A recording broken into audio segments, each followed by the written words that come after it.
The world knew them as creative soulmates, John and Paul, the twin sons of the Beatles. Their partnership was the stuff of legends, a bond that seemed forged in genius, churning out a soundtrack that defined a generation. They'd look at each other, as John once said, eyeball to eyeball, and the magic would just happen. But that's the myth. Behind the music, a different, darker story was unfolding. A story of bitterness and betrayal.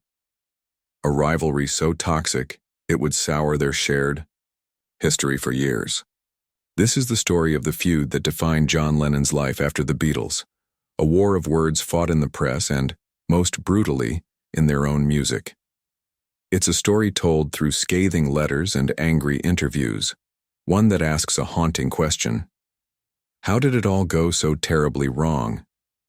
How did the greatest partnership in music history end with one of them, for a time, feeling a potent public animosity for the man he once called his brother? To understand the canyon that opened up between John Lennon and Paul McCartney, you have to see the mountain they fell from. Their partnership wasn't just a business deal, it was the central relationship in each of their lives.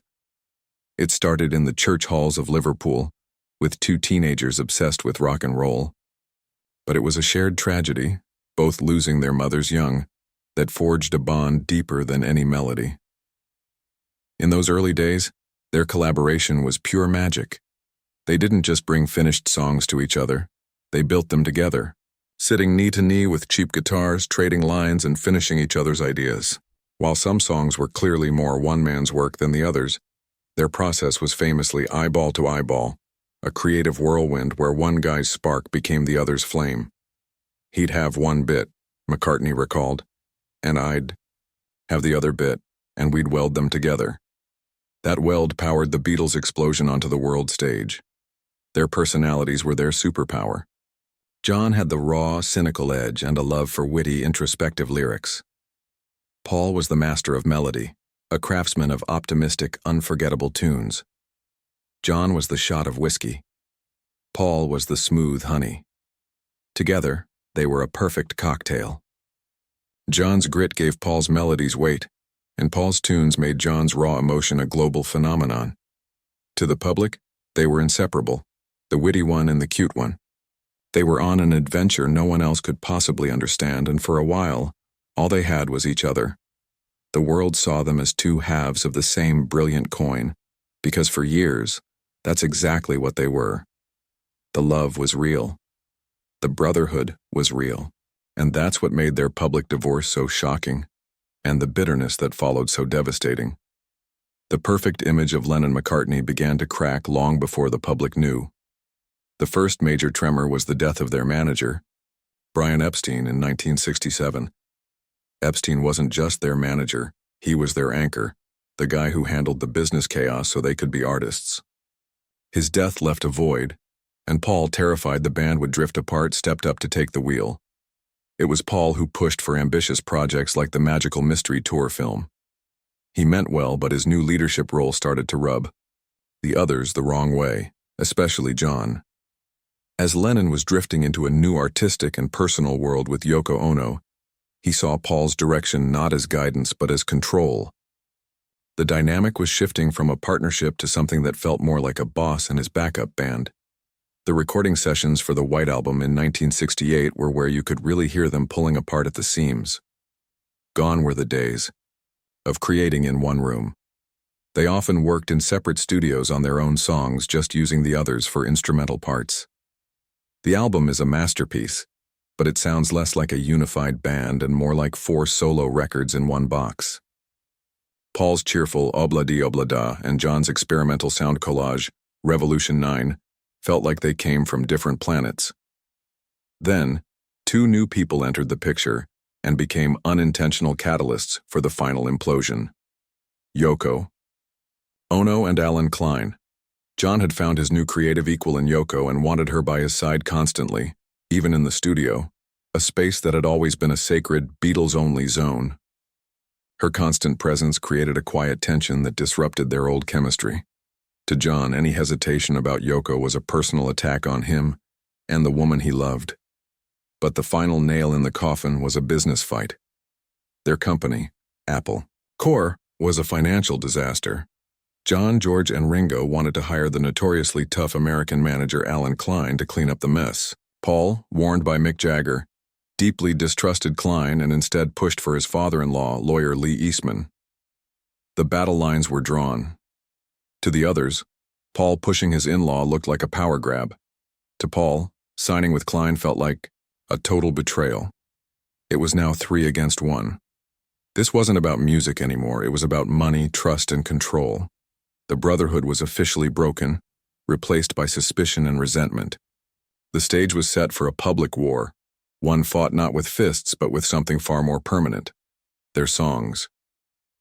The tension that had been building for years finally blew up in 1970. Paul McCartney released his first solo album, McCartney, and inside the press copies he included a self-interview. In it he announced a break with the Beatles and confirmed he had no plans to work with John again. To the world, this was the official end. To John Lennon, it was the ultimate betrayal. John had already told the band he was leaving months before, but they'd all agreed to keep it quiet. He felt Paul had hijacked the breakup to sell his record, and he was furious. The fight moved from the boardroom to the recording studio. Paul fired the first subtle shot on his 1971 album, Ram. The song Too Many People had a clear jab at John and Yoko's public activism, too many people preaching practices. But the real gut punch was the line, "You took your lucky break and broke it in 2." John knew it was about him, and Paul later admitted the original lyric was even harsher. Yoko took your lucky break. To twist the knife, the album's back cover had a photo of 2 Beatles mating. Subtle it was not. John, feeling attacked, didn't just fire back. He launched a lyrical nuke. The result was How Do You Sleep from his 1971 album, Imagine. With George Harrison playing slide guitar, a huge sign of support, John unleashed one of the most vicious diss tracks in music history. He starts by mocking Paul's crowning achievement. So Sgt. Pepper took you by surprise. He weaponizes the Paul is dead rumor, sneering. Those freaks was right when they said you was dead. Then he gets deeply personal, dismissing Paul's entire solo career. The only thing you done was yesterday, and since you've gone, you're just another day. He even attacks Paul's talent, delivering the ultimate musician's insult. The sound you make is music to my ears. The song was a public spectacle, laying the bitterness bare for all to see. The feud had hit its savage peak, but the war wasn't just on vinyl. John also wrote an enraged, sprawling open letter to Melody Maker magazine after it published an interview with Paul. He mocked Paul's simple, honest persona, attacked him for criticizing Imagine, and even dragged Linda into it. I was reading your letter and wondering what middle-aged, cranky Beatle fan wrote it, John seethed. In a handwritten PS that revealed the core of the conflict, he wrote, I thought you'd have understood by now that I'm John and Yoko. It was a declaration that his bond with Yoko was now absolute. The letter proved the hate wasn't just for show. It was deeply, profoundly personal. The story of John and Paul shows how fast brotherhood can curdle into bitterness. Their public war of words was a shocking moment in music, but it wasn't the final chapter. If you're enjoying this deep dive, make sure you subscribe and hit that notification bell so you don't miss what's coming next. After the firestorm of 1971, the open warfare started to die down. The white-hot anger cooled, but a wall of lawyers and lawsuits still stood between them. For a few years, the 2 men who had conquered the world together were living separate lives, an ocean apart. But by the mid-1970s, the ice finally began to thaw, proving that the intense animosity did not define Lennon's final years. In 1974, during John's lost weekend away from Yoko, Paul and Linda dropped by for a visit in Los Angeles. The result was a messy, chaotic jam session, the only time they ever played together after the split. The recording is nothing special, but the moment was. Music, their first language, was building a bridge. The most famous what if moment came on April 24, 1976. Paul was hanging out with John at his New York apartment in the Dakota, and they were watching Saturday Night Live. In an incredible coincidence, producer Lorne Michaels came on screen and jokingly offered the Beatles $3,000 to reunite on the show. For a second, they actually considered it. They looked at each other and talked about hopping in a cab and shocking the world. They were too tired and decided against it. But for a brief moment, the reunion everyone dreamed of almost happened. Not for millions of dollars, but for a laugh between old friends. In the years that followed, their anger was replaced by something quieter, a comfortable, long-distance friendship. Paul later spoke fondly about their final phone calls. They weren't talking about lawsuits anymore. They were talking about baking bread and raising their kids. It was this nice domestic conversation, Paul remembered. They had found their way back to each other. It would have been the worst thing in the world, he said, had their feud been the last word. I would have just thought, oh, I should have. That would have been a big guilt trip for me. That fragile piece is what makes the end of the story so unbearable. On December 9, 1980, Paul got the phone call. John Lennon had been murdered. The world went into shock. Later that day, ambushed by reporters, a stunned Paul gave a reply that was widely criticized. Drag, isn't it?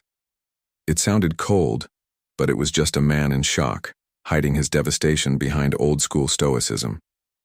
I can't just go on TV and say, "What John meant to me," he later explained. "It was just too deep, I couldn't put it into words." The death of his oldest friend was a private, shattering grief, not a public statement. John Lennon's death drew a final, heartbreaking line under their story. For Paul McCartney, it was a double loss. He lost his friend, and he lost any chance of ever fully making things right. The anger that had once seemed so important was suddenly meaningless, replaced by a deep and lasting sorrow. Over the decades, Paul's memories of John have been filled with deep affection. The feud was real, and the things John said hurt him deeply. But with time, he came to see that John's anger was often just a shield against his own pain. The thing that truly mattered, Paul said, was the love they had. He was just so grateful they had found their way back to being friends, talking about their kids and baking bread, before it was too late. Perhaps Paul wrote the final chapter himself. On his 1982 album, Tug of War, he released Here Today, a beautiful stripped-down ballad written as a direct conversation with John. It's a song of grief, love, and regret. And if I say I really knew you well, Paul sings, what would your answer be if you were here today? He remembers their arguments and their pride, then admits, I am holding back the tears no more. And in the bridge, he finally says the words they rarely said sober. What about the night we cried, because there wasn't any reason left to keep it all inside? And if I say I really loved you? The story of John and Paul is about how two people who loved each other like brothers can let pride and anger build a wall so high they can barely see over it. The hatred John felt after the breakup was real, born of hurt and betrayal.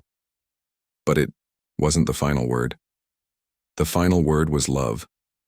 A love rediscovered just in time, and one that Paul has expressed with heartbreaking clarity ever since.